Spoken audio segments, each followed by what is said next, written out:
Hello दोस्तों नमस्कार। Study portal में आप सबका स्वागत है। मैं आपका साथी और गाइड डॉक्टर विजय। दोस्तों आज का हमारा टॉपिक है केंद्रीय विद्यालय संगठन, जिसको आप शॉर्ट टर्म में केवीएस बोलते हो। ये कंप्लीट टॉपिक हम डिस्कस करेंगे और इसके लिए आप लोगों को पूरा लेक्चर देखना है। और एक चीज़ और बता दूं कि केवीएस के अंदर आप किसी भी लेवल की तैयारी कर रहे हैं, PRT, TGT, PGT, principal, vice principal या फिर technical, non technical, teaching, non teaching, किसी भी एग्ज़ाम की, उस सब के लिए ये टॉपिक मोस्ट इम्पोर्टेंट है। दूसरी चीज़ इसके लिए आप लोगों के लिए एक इम्पोर्टेंट और ये है कि हम ऑल ओवर इंडिया के अंदर केवीएस का स्टडी मटेरियल कोरियर से भेजते हैं, जिसको आप लोग इस नंबर पर कॉल करके आप मँगवा सकते हैं पूरे भारत में, या व्हाट्सएप पर बात करके भी ऑर्डर कर सकते हैं। जिसमें आप लोगों को केवीएस की न 10 से 11 बुकलेट का पूरा सेट होता है और सभी लेवल के लिए अलग-अलग सेट हैं ये। अगर आपको पीआरटी लेवल का चाहिए तो भी मिलेगा, टीजीटी का भी होता है, पीजीटी का भी होता है, इसके अलावा वाइस प्रिंसिपल का होगा और आपका प्रिंसिपल का होगा। तो ये आप लोग देख सकते हैं। प्रिंसिपल में आपका child development pedagogy, administration, finance, education, academic, supplementary rule, practice set, ये प्रिंसिपल का सेक्शन अलग होता है। जनरल आपका सारा सेम रहेगा। अगर आप पीआरटी, टीजीटी, पीजीटी हैं तो वो भी आपके लिए अवेलेबल है। पहला तो ये आप फटाफट कर लीजिए। दूसरी चीज़, अब हम बात करते हैं टॉपिक के ऊपर। टॉपिक में सबसे महत्वपूर्ण चीज़ हम शुरुआत से लेते हैं, केंद्रीय विद्यालय संगठन, जिसको इंग्लिश में भी आप लोग केंद्रीय विद्यालय संगठन ही कहेंगे। भारतीय सरकार के मानव संसाधन विकास मंत्रालय, जिसको आप लोग ह्यूमन रिसोर्स डिपार्टमेंट बोलते हैं या फिर आप लोग एमएचआरडी भी कहते हैं। तो एमएचआरडी के अंतर्गत आने वाली एक स्वायत्तशासी संगठन है, जिसकी स्थापना भारतीय शिक्षा प्रणाली को प्रभावशाली बनाने और शिक्षा के क्षेत्र में व्यापकता लाने के लिए किया गया था। अब ये चाहे रिटन एग्ज़ाम हो या फिर आपका इंटरव्यू हो, दोनों जगह आपके लिए क्वेश्चन इम्पोर्टेंट है। अगर हम केवीएस संगठन की या केंद्रीय विद्यालय संगठन की स्थापना की बात करेंगे, तो भारतीय शिक्षा प्रणाली को प्रभावशाली बनाने और शिक्षा के क्षेत्र में व्यापकता लाने के लिए इसकी शुरुआत हुई थी, इसकी स्थापना हुई थी। इस संगठन के निर्माण का सबसे बड़ा उद्देश्य स्थानांतरित पदों में कार्यरत कर्मचारियों के बच्चों को समान सत्र एवं समान पाठ्यक्रम की शिक्षा देने हेतु किया गया था। अब बात करते हैं इसकी स्थापना का पहला उद्देश्य क्या था? दोस्तों, इसका सबसे बड़ा उद्देश्य था जो स्थानांतरित पद हैं, सेंट्रल गवर्नमेंट के अंदर काफ़ी सारे विभाग या काफ़ी सारी पोस्ट या काफ़ी सारे विभागों में ऐसे कर्मचारी होते हैं जिनका समय-समय पर ट्रांसफ़र होता है। कभी वो हरियाणा है तो कभी पंजाब है, कभी दिल्ली है तो कभी मुंबई है, कभी नॉर्थ इंडिया तो कभी साउथ इंडिया।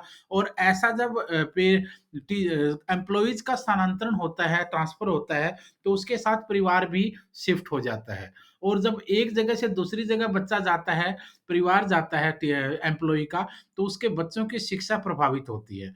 तो इसलिए जहाँ भी वो जाए, वहाँ पर सेम स्कूल हो, सेम लेवल हो, सेम सिलेबस हो, सेम क्लासेस हों, तो इसलिए ये कोशिश एक बार स्टार्टिंग में की गई थी। इस प्रकार की शिक्षा हेतु सबसे पहले रेजिमेंट स्कूलों की स्थापना की गई और 1963 में इन स्कूलों की संख्या लगभग 20 थी। स्टार्टिंग की बात मैं कर रहा हूँ, क्योंकि अगर आप बात करेंगे तो कल ही मैंने एक वीडियो डाली थी जिसमें केवीएस हैप्पी बर्थडे विश हम लोगों ने किया था, क्योंकि कल 15 अब हम बात कर रहे हैं 16 को, और 15 दिसंबर को केवीएस का बर्थडे होता है। केंद्रीय विद्यालय संगठन की एक ज़माने में स्थापना हुई थी। तो इस समय स्टार्टिंग में रेजिमेंट स्कूलों की स्थापना हुई थी और 1963 में ये 20 थे। इसके संगठन की संरचना और उद्देश्य भी नवोदय विद्यालय समिति यानी एनवीएस की भांति ही है। 1965 में केंद्रीय सरकार ने ऐसे कर्मचारियों के बच्चों को शिक्षा प्रदान हेतु ऐसे कई विद्यालयों की स्थापना करना शुरू किया, जिनका संबंध सीधे केंद्र यानी सेंटर से था। भारतीय सरकार ने सबसे पहले 20 रेजिमेंट स्कूलों को शिक्षा विभाग के अंतर्गत सम्मिलित किया। इन्हें ही केंद्रीय विद्यालयों का दर्जा दिया गया। यानी जिन रेजिमेंट स्कूलों की बात ऊपर की गई थी, उन 20 रेजिमेंट स्कूलों को शिक्षा विभाग के अंतर्गत शामिल करके इन्हीं को केंद्रीय विद्यालयों का दर्जा दिया गया। पहले इनको आप लोग स्टार्टिंग में अगर बात करेंगे, तो स्टार्टिंग में सेंट्रल स्कूल्स के रूप में आप लोगों ने देखा, अब डायरेक्ट आप उनको केंद्रीय विद्यालय संगठन के रूप में देख रहे हैं। लेकिन चीज़ एक ही है, नाम चेंज हुआ, पॉलिसी वही रही, उद्देश्य वही रहे, टारगेट वही रहे, सुविधाएँ धी डे टू डे मॉडर्न होती गई और आज आप देख सकते हो दुनिया के अंदर सबसे बड़ा स्कूलिंग सिस्टम चयन है ये। इनका पाठ्यक्रम केंद्रीय माध्यमिक शिक्षा बोर्ड यानी central board of school education CBSE के अंतर्गत स्थापित किया गया। ऐसे स्कूलों को पूर्णता प्रदान करने हेतु केंद्रीय विद्यालय संगठन केवीएस का गठन किया गया। अब पहले इसको कहा गया सेंट्रल स्कूल ऑर्गेनाइजेशन सीएसओ। पहले सेंट्रल स्कूल ऑर्गेनाइजेशन कहा गया, बाद में उसका हिंदी रूपांतरण करके सेंट्रल को आप केंद्रीय कहते हो, स्कूल को आप विद्यालय कहते हो, ऑर्गेनाइजेशन को आप संगठन कहते हो, तो केंद्रीय विद्यालय संगठन के रूप में आज हम इसको देख रहे हैं। केंद्रीय केंद्रीय विद्यालय संगठन की संरचना की बात करें, स्ट्रक्चर की बात हम करें, केंद्र ने इस संगठन के क्षेत्र को 3 वर्गों में विभाजित किया है। केंद्रीय स्तर, क्षेत्रीय स्तर और स्थानीय स्तर। यानी सेंट्रल लेवल पर, रीजनल लेवल के ऊपर, बिल्कुल लोकल लेवल के ऊपर आप स्टेट से लेकर नीचे भी जाएँगे। इन सभी सत्रों के अंतर्गत विभिन्न समितियों एवं निकायों की भी स्थापना की गई है। सबसे पहले हम बात करते हैं केंद्रीय स्तर की यानी सेंट्रल लेवल की। केंद्रीय स्तर के अंतर्गत 2 निकायों की स्थापना की गई है, सामान्य निकाय और प्रशासनिक निकाय। बात हम कर लेते हैं सामान्य निकाय की।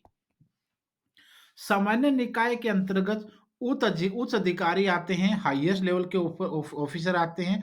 इसके चेयरमैन मानव संसाधन विकास मंत्रालय के मंत्री होते हैं और उसके राज्य मंत्री डिप्टी चेयरमैन पद पर आसीन होते हैं। याद रखिएगा, सामान्य निकाय में उच्च अधिकारी आते हैं, इसके चेयरमैन मानव संसाधन विकास मंत्रालय के मंत्री होता है और उसके राज्य मंत्री डिप्टी चेयरमैन पद पर आसीन होते हैं। इनके सदस्यों में अनेकों क्षेत्र के मंत्री भी शामिल होते हैं। फिर हम बात करते हैं प्रशासनिक निकाय की, जो एडमिनिस्ट्रेशन में बेसिकली आता है। इसके अंतर्गत 11 सदस्य आते हैं, जिसमें 1 कमिश्नर होता है, 5 उप कमिश्नर होते हैं, 2 ज्वाइंट कमिश्नर होते हैं, 3 अन्य सदस्य होते हैं। ठीक है ना?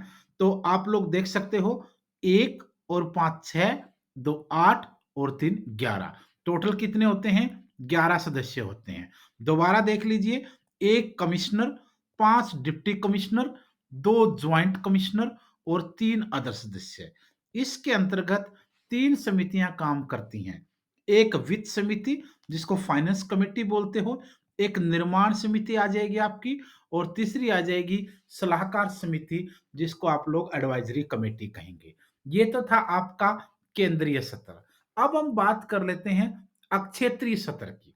क्षेत्रीय सत्र पर उच्च अधिकारी, 3 शैक्षिक अधिकारी एवं अन्य कर्मचारी काम करते हैं। क्षेत्रीय सत्र पर गठित होने वाली सीबीएसई की परीक्षाओं का सफल निर्माण एवं क्रियान्वयन का उत्तरदायित्व इन अधिकारियों पर ही होता है। तीसरे नंबर पर हम बात करते हैं स्थानीय सत्र की।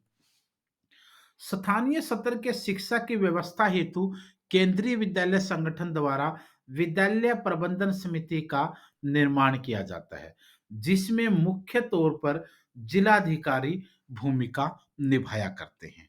केंद्रीय विद्यालय संगठन के उद्देश्यों की हम बात कर लेते हैं, क्योंकि कई बार एम पूछे जाते हैं, इनके क्या उद्देश्य हैं। केंद्रीय विद्यालय संगठन के उद्देश्यों की बात करें तो सबसे पहले बात करते हैं नंबर 1, सबसे पहला उद्देश्य स्थानांतरित पदों पर कार्यरत कर्मचारियों के बच्चों को समान शिक्षा, समान पाठ्यक्रम के साथ प्रदान करना। अब पहला उद्देश्य, जिस उद्देश्य से इनकी स्थापना की गई, वो पहला उद्देश्य होगा। स्थानांतरित पदों पर कार्यरत कर्मचारी यानी वो एम्प्लॉइज जो बार-बार ट्रांसफर होने वाले पदों पर होते हैं, उनके बच्चों को समान शिक्षा, समान पाठ्यक्रम के साथ प्रदान करना। यानी उनकी शिक्षा सेम रहे, सिलेबस सेम रहे, ताकि उनके अंदर, उनकी पढ़ाई के अंदर, उनकी एजुकेशन के अंदर, उनकी स्कूलिंग के अंदर किसी प्रकार की दिक्कत ना आए। पहला उद्देश्य आपने देख लिया, स्थानांतरित पदों पर कार्यरत कर्मचारियों के बच्चों को, यहाँ पर एक चीज़ ध्यान रखना, समान शिक्षा, समान पाठ्यक्रम के साथ देना। दूसरा उद्देश्य दूसरा उद्देश्य है विद्यालयों में आधुनिक तकनीकों एवं आवश्यकताओं के अनुरूप शिक्षा देना। यानी मॉडर्न टेक्निक्स के साथ, मॉडर्न रिक्वायरमेंट के साथ विद्यालयों के अंदर शिक्षा देना, ये इसका दूसरा उद्देश्य है। तीसरा उद्देश्य है केंद्रीय विद्यालयों का विकास करना, उसमें गुणवत्तापूर्वक पूर्ण तत्वों का समावेश करना। यानी सेंट्रल जो स्कूल हैं, उनका डेवलपमेंट करना और उनके अंदर गुणवत्तापूर्ण तत्वों को शामिल करना, समाहित करना, समावेश करना। चौथा आपका है सभी छात्रों को शिक्षा के समान अवसर उपलब्ध करवाना। बिल्कुल सही है, शिक्षा के समान अवसर सभी बच्चों को मिलने चाहिए। ये बहुत सारे संगठनों का भारत में उद्देश्य रहा है और ऑटोमेटिकली केवीएस का भी ये उद्देश्य रहता है। फिर हम बात करते हैं केंद्रीय विद्यालय संगठन के कामों की। कौन से काम होते हैं, ये हम एक बार बात कर लेते हैं। केंद्रीय विद्यालय संगठन केंद्रीय विद्यालयों के नीति निर्माण एवं कार्यों के उत्तम क्रियान्वयन हेतु निरंतर प्रयास करता रहता है। यह केंद्रीय विद्यालयों को उनकी आवश्यकता अनुसार अनुदान प्रदान करने का भी काम करता है। अनुदान का मतलब यहाँ पर आ जाएगा आपका ग्रांट, पैसा, मेन मनी वे सब कुछ इसी पे है।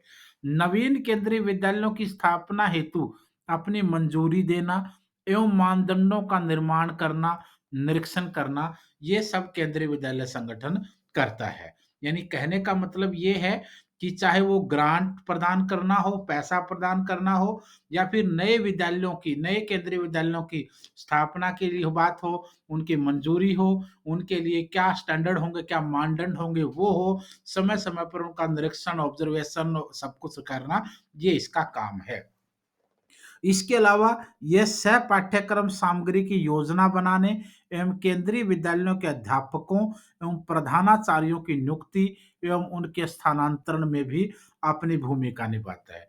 दूसरी बात आई वही सिलेबस को लेकर के, उसके अलावा जो केंद्रीय विद्यालय के अंदर टीचर्स हैं, हेडमास्टर हैं, हेडमिस्ट्रेस हैं, प्रिंसिपल हैं, वाइस प्रिंसिपल हैं, उनकी नियुक्ति की बात हो, उनके ट्रांसफर हो, इन सब के अंदर भी केंद्रीय विद्यालय संगठन एक महत्वपूर्ण भूमिका अदा करता है। फिर हम बात करते हैं इम्पोर्टेंस की, उपयोगिता क्या और कितनी है। यह संगठन भारतीय शिक्षा प्रणाली को मजबूत करने के प्रयासों में से एक है।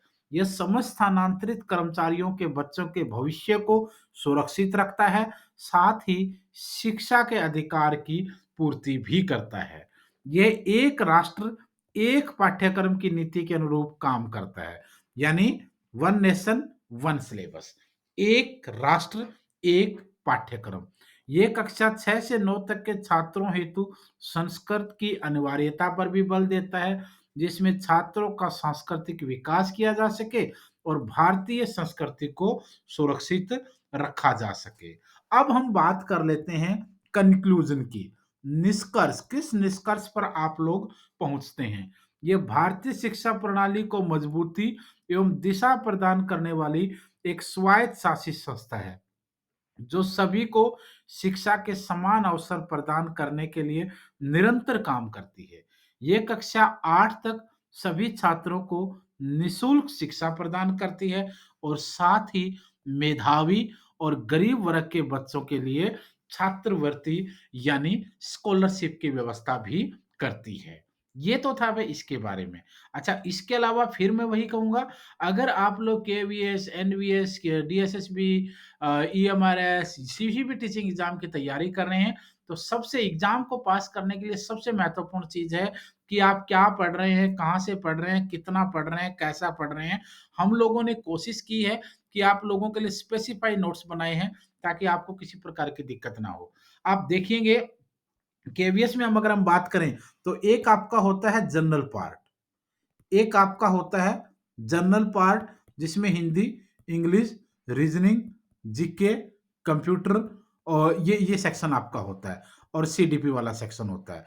10 नंबर, 10 नंबर, 10 नंबर ऐसे कर करके ये होगा और दूसरी तरफ होगा आपका सब्जेक्ट स्पेसिफिक, सब्जेक्ट स्पेसिफिक, जिसमें पीआरटी की बात करेंगे तो ईवीएस आता है, मैथ आता है, साइंस आता है। टीजीटी में बहुत ज़्यादा सब्जेक्ट नहीं आता, जहाँ सब्जेक्ट आता है वहाँ सब्जेक्ट आ जाएगा। पीजीटी में आपका बाकी नंबर का पूरा सब्जेक्ट रहेगा।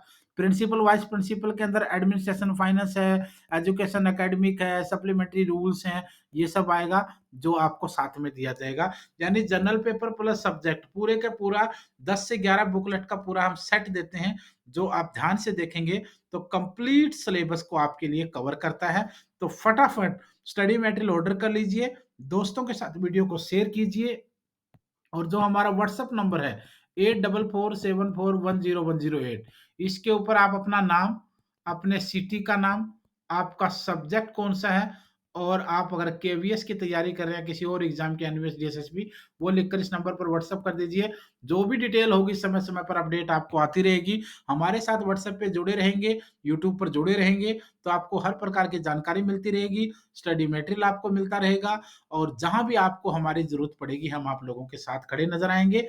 आपको मेहनत करनी है, अच्छे से एग्जाम देना है, हमने आपको गाइड करना है, सिलेक्शन आपका 100% होगा ही होगा। मेहनत कभी भी बेकार नहीं जाती। धन्यवाद, शुभकामनाएं।